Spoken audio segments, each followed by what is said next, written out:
ബോംബെയിലെ ഖേത്വാഡിയിലെ തിരക്കേറിയ തെരുവുകൾ, വാഹനങ്ങളുടെ ഇരമ്പലും കച്ചവടക്കാരുടെ ബഹളവും നഗരത്തിൻ്റെ നിരന്തരമായ അസ്വസ്ഥതകളും. അതിനിടയിലെ ഒരു പഴയ കെട്ടിടത്തിലെ ഇടുങ്ങിയ ഇരുണ്ട പടികൾ കയറി മുകളിലേക്ക് ചെന്നാൽ തിങ്ങി നിറഞ്ഞ ഒരു കൊച്ചുമുറിയിലെത്താം. വായുവിൽ ബീഡിപ്പുകയുടെ ഗന്ധം. അവിടെ ഒരു വൃദ്ധനിരിപ്പുണ്ട്. ഒറ്റ നോട്ടത്തിൽ തൊട്ടടുത്ത തെരുവിൽ ബീഡിയും സിഗരറ്റും വിറ്റ് ജീവിക്കുന്ന ഒരു സാധാരണക്കാരൻ. എന്നാൽ ലോകത്തിൻ്റെ വിവിധ കോണുകളിൽ നിന്ന് പ്രശസ്തരായ ശാസ്ത്രജ്ഞരും തത്വചിന്തകരും സന്യാസിമാരും നിരീശ്വരവാദികളും അദ്ദേഹത്തിന് മുന്നിൽ പൂർണ്ണ നിശബ്ദരായിരിക്കുകയാണ്. അദ്ദേഹം അത്ഭുതങ്ങൾ കാട്ടി ആളുകളെ ആകർഷിച്ചിട്ടില്ല. ആശ്വാസവാക്കുകൾ പറഞ്ഞ് ആരെയും പ്രീതിപ്പെടുത്തിയതുമില്ല. പകരം മനുഷ്യൻ്റെ അഹംഭാവത്തെയും ഭ്രമങ്ങളെയും വാക്കിൻ്റെ മൂർച്ച കൊണ്ട് അദ്ദേഹം വെട്ടിമുറിച്ചു. അദ്ദേഹത്തിൻ്റെ പേര് ശ്രീ നിസർഗദത്ത മഹാരാജ്. ലോകം അദ്ദേഹത്തെ ഒരു ഗുരുവായി അറിയുന്നതിന് എത്രയും മുൻപ് അദ്ദേഹം മാരുതി കാംബ്ലെയായിരുന്നു. 1897 ലക്ഷ്മി പൂജാ നാളിൽ മഹാരാഷ്ട്രയിലെ ഒരു സാധാരണ കർഷക കുടുംബത്തിലാണ് ജനനം. ദാരിദ്ര്യവും കഷ്ടപ്പാടുകളും നിറഞ്ഞതായിരുന്നു ബാല്യം.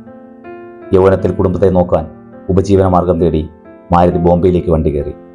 തെരുവിൽ ബീഡിയും സിഗരറ്റും വിൽക്കുന്ന ചെറിയൊരു കട തുടങ്ങി. വിവാഹിതനായി, 4 കുട്ടികളുടെ അച്ഛനായി. ദില്ലിയിലെയും ബോംബെയിലെയും തിരക്കുകളിൽ ജീവിക്കുവാൻ പാടുപെടുന്ന കോടിക്കണക്കിന് സാധാരണക്കാരെ പോലെ ഒരാളായി വർഷങ്ങളോളം അദ്ദേഹം ജീവിച്ചു. ആ നാളുകളിൽ ആത്മീയത അദ്ദേഹത്തിൻ്റെ ചിന്തകളിൽ പോലും ഉണ്ടായിരുന്നില്ല. 1933 ഒരു സുഹൃത്തിൻ്റെ നിരന്തരമായ നിർബന്ധത്തിന് വഴങ്ങി മാരുതി നവനാഥ സമ്പ്രദായത്തിൽപ്പെട്ട സിദ്ധരാമേശ്വർ മഹാരാജ് എന്ന ഗുരുവിനെ കണ്ടുമുട്ടി. ആദ്യം അടിച്ചു നിന്ന മാരുതിയുടെ ഉള്ളിൽ ഗുരുവിൻ്റെ ഉറപ്പുള്ള വാക്കുകൾ ഒരു വലിയ മാറ്റത്തിന് തുടക്കമിട്ടു. സങ്കീർണമായ ചടങ്ങുകളോ മന്ത്രങ്ങളോ ആത്മീയ പ്രകടനങ്ങളില്ലാതെ ഗുരു അദ്ദേഹത്തിന് ലളിതമായൊരു നിർദ്ദേശം നൽകി. ആ ബോധത്തിലേക്ക് ശ്രദ്ധ കേന്ദ്രീകരിക്കൂ. ഞാനുണ്ട് എന്ന അറിവിൽ മാത്രം ഉറച്ചു നിൽക്കൂ. ഗുരുവിൻ്റെ ആ വാക്കുകൾ മാരുതിയെ പൂർണ്ണമായും മാറ്റി. വ്യാജമായതിനെയെല്ലാം കത്തിച്ചു കളയുന്ന ഏതോ ഒരു തീ പോലെ. കടയിൽ കച്ചവടം ചെയ്യുമ്പോഴും വീട് തീർക്കുമ്പോഴും കസ്റ്റമേഴ്സിനോട് സംസാരിക്കുമ്പോഴും അദ്ദേഹത്തിൻ്റെ ഉള്ളിൽ ഒരേ ഒരു ചോദ്യം മാത്രം അവശേഷിച്ചു. ചിന്തകൾക്ക് മുമ്പിൽ ഞാൻ ആരാണ്? 1936 ഗുരു അന്തരിച്ചതോടെ ആ വേർപാട് മാരുതിയെ തകർത്തു കളഞ്ഞു.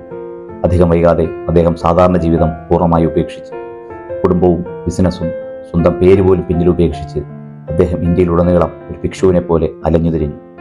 ക്ഷേത്രങ്ങളിലും ആശ്രമങ്ങളിലും റെയിൽവേ സ്റ്റേഷനുകളിലും അനാഥനായി കിടന്നുറങ്ങി. എന്നാൽ ഹിമാലയത്തിലേക്ക് പോകുന്ന വഴിയിൽ വെച്ച് അദ്ദേഹത്തിൻ്റെ മഹത്തായ സത്യം ബോധ്യമായി. താൻ അന്വേഷിക്കുന്ന സത്യം പുറത്തെവിടെയുമല്ല, സ്വന്തം ഉള്ളിൽ തന്നെയാണ്. അതോടെ അദ്ദേഹം തിരികെ ബോംബെയിലേക്ക് മടങ്ങി. പുറമെ അദ്ദേഹം പഴയതുപോലെ കച്ചവടം തുടരുകയും കുടുംബത്തോടം ജീവിക്കുകയും ചെയ്തുവെങ്കിലും ഉള്ളിൽ വ്യക്തിപരമായ അഹംഭാവവും വ്യക്തിബോധവും പൂർണ്ണമായി അലിഞ്ഞു പോയിരുന്നു. മാരുതി എന്ന വ്യക്തി ഇല്ലാതാവുകയും നിസർഗദത്ത മഹാരാജ് ജനിക്കുകയും ചെയ്തു. ബോംബെയിലെ ആ ചെറിയ മുറി പതുക്കെ ലോകത്തിലെ ഏറ്റവും പ്രധാനപ്പെട്ട ആത്മീയ കേന്ദ്രങ്ങളിൽ ഒന്നായി മാറി. ആത്മീയ നാടകങ്ങളോട് യാതൊരു താല്പര്യവുമില്ലാത്ത വൃദ്ധൻ സന്ദർശകരെ ആശ്വസിപ്പിക്കാനല്ല, മറിച്ച് അവരുടെ അജ്ഞാനത്തെ തകർക്കാനാണ് ശ്രമിച്ചത്.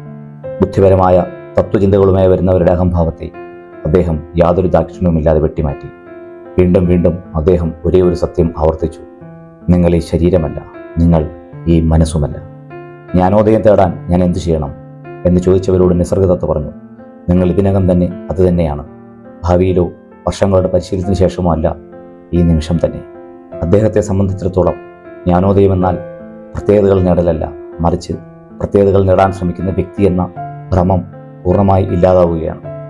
1970കളിൽ അദ്ദേഹത്തിൻ്റെ പ്രഭാഷണങ്ങളുടെ റെക്കോർഡിങ്ങുകൾ മോറിസ് ഫ്രെഡ്മാൻ തർജ്ജിമ ചെയ്ത് ഞാനതാകുന്നു എന്ന പുസ്തകമായി പുറത്തു വന്നതോടെ ലോകമെമ്പാടുമുള്ള അന്വേഷകർക്കിടയിൽ ഇത് വലിയ വിപ്ലവമായി മാറി. ഗുരുക്കന്മാരെയോ സ്ഥാപനങ്ങളെയോ ആശ്രയിക്കാതെ മനസ്സിൻ്റെ നിരന്തരമായ ബഹളങ്ങൾക്ക് പിന്നിലെ ഞാനുണ്ട് എന്ന പച്ചയായ അസ്തിത്വത്തിലേക്ക് നേരിട്ട് വിരൽ ചൂണ്ടാനാണ് അദ്ദേഹം പഠിപ്പിച്ചത്. ജീവിതത്തിൻ്റെ അവസാന നാളുകളിൽ ക്യാൻസർ ബാധിച്ച് ശരീരം തളർന്നപ്പോഴും വീടി വലിച്ചുകൊണ്ട് അതേ തീഷ്ണതയോടെ അദ്ദേഹം സംഭാഷണങ്ങൾ തുടർന്നു. 1981 അദ്ദേഹം ഈ ശരീരം വെടിഞ്ഞെങ്കിലും ആ വാക്കുകൾ മാഞ്ഞുപോയില്ല. ചിന്തകൾക്കും മനസ്സ് നെയ്യുന്ന കഥകൾക്കുമപ്പുറം ബോംബെയിലെ ആ സാധാരണ സിഗരറ്റ് വിൽപ്പനക്കാരൻ ചൂണ്ടിക്കാണിച്ച പരമായ സത്യം ഇന്നും നമ്മളിൽ നിശബ്ദമായി നിലകൊള്ളുന്നു: ഞാനുണ്ട്.